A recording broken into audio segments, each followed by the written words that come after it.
இயேசு கிறிஸ்துவில் எனக்கு பிரியமான சகோதர சகோதரிகளே,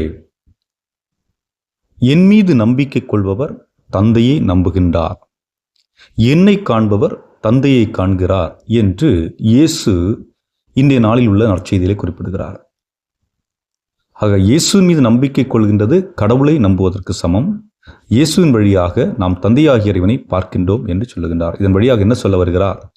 நானே ஆதியும் அந்தமும் தொடக்கமும் முடிவுமாக இருக்கிறேன் என்பதுதான். கடவுள் மனிதனை சந்திப்பதற்காக மனு எடுத்து வந்தவர். இதே இயேசு என்ன சொல்லுகிறார்? நானே வாழ்வும் வழியுமாக இருக்கிறேன்.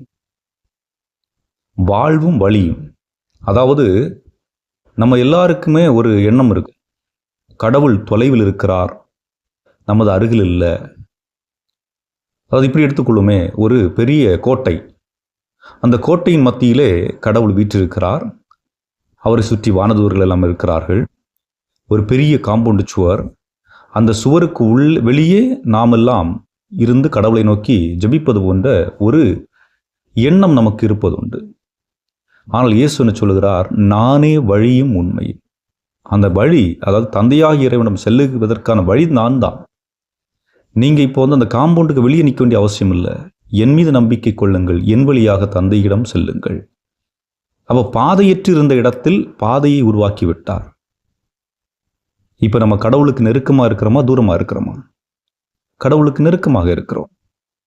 ஆனால் அதை நெருக்கமாக இருப்பதற்கு நாம் செய்ய வேண்டிய ஒரு சில பணிகள், இயேசு செய்த பணிகளை நாம் செய்ய வேண்டும். இயேசு செய்த செயல்களை நாம் செய்ய வேண்டும். அவருடைய வார்த்தைகளை கேட்டு வாழ்வாக்க வேண்டும். அவருடைய வார்த்தை எதற்காக விதைக்கப்பட்டிருக்கிறது? இந்த உலகம் அமைதியாக இருக்க வேண்டும், நீங்களும் நானும் அமைதியாக இருக்க வேண்டும்.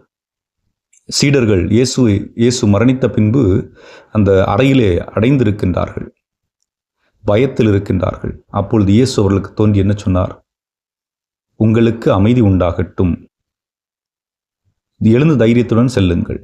அதாவது அமைதி, மன அமைதியோடு நாம் வாழ வேண்டும். இந்த உலகம் அமைதியாக இருக்க வேண்டும் என்பதுதான் இயேசு விரும்புகின்ற ஒன்றாக இருக்கிறது. ஆகவே அந்த செயல்களை செய்கின்ற பொழுது நாம் அந்த இயேசுவை கண்டுகொள்ளுகின்றோம்.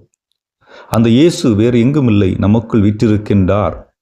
அவரை எளிதாக நாம் அணுக முடியும் என்பது நமக்கு கொடுக்கப்பட்டிருக்கின்ற ஒரு செய்தி. அடுத்ததாக இயேசு என்ன சொல்லுகிறார்? நீங்கள் செய்கின்ற செயல்களை பொருட்டு நான் உங்களை தீர்ப்பிட வரவில்லை, மாறாக மீட்கவே வந்தேன் என்று சொல்லுகிறார். பல நேரங்களில் கடவுள் தண்டிக்கக்கூடியவராக நாம் பார்க்கின்றோம். கடவுள் தண்டிக்கக்கூடியவர் அல்ல, மாறாக அன்பு செலுத்தக்கூடியவர். அதேவேளை நாம் அன்பாக இருப்பது எப்படி என்று வழிகாட்டக்கூடியவராக இருக்கின்றார். ஆக இரக்கமுள்ள தந்தையாக இருக்கின்றார் என்பதுதான். அந்த இரக்கமுள்ள தந்தை நம்மை அணுகுகின்றார். நாமும் அவரை போன்று வாழ வேண்டும் என்று ஆசைப்படுகின்றார். ஆனால் நாம் வாழுகின்ற இந்த உலகத்திலே போட்டி, பொறாமை, வஞ்சகம், சூழ்ச்சி, பதவி வெறி போன்றவைகள் தலைவிரித்தாடி கொண்டிருக்கின்றன. இன்று நடக்கின்ற போர்கள் எதற்காக? இந்த போர்களினால் ஏதாவது மக்களுக்கு நல்லது நடக்கப் போகிறதா? இந்த போர்களினால் ஏதாவது செழிப்படைய போகிறதா என்றால் இல்லை. ஒரு சில மனிதர்களுடைய இன்பத்திற்காக மொத்த மக்களும் துன்புற்றுக் கொண்டிருக்கின்றார்கள். சரி, ஒரு அரசர் அல்லது ஒரு நாட்டினுடைய தலைவர் போரை பிரகடனம் செய்கின்றார்.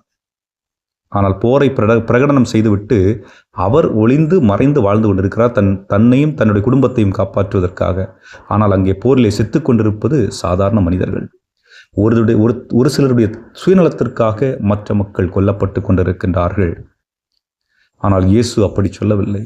நான் உங்களை தீர்ப்பிட வரவில்லை, மாறாக மீட்க வந்திருக்கிறேன் என்று சொல்லுகின்றார்.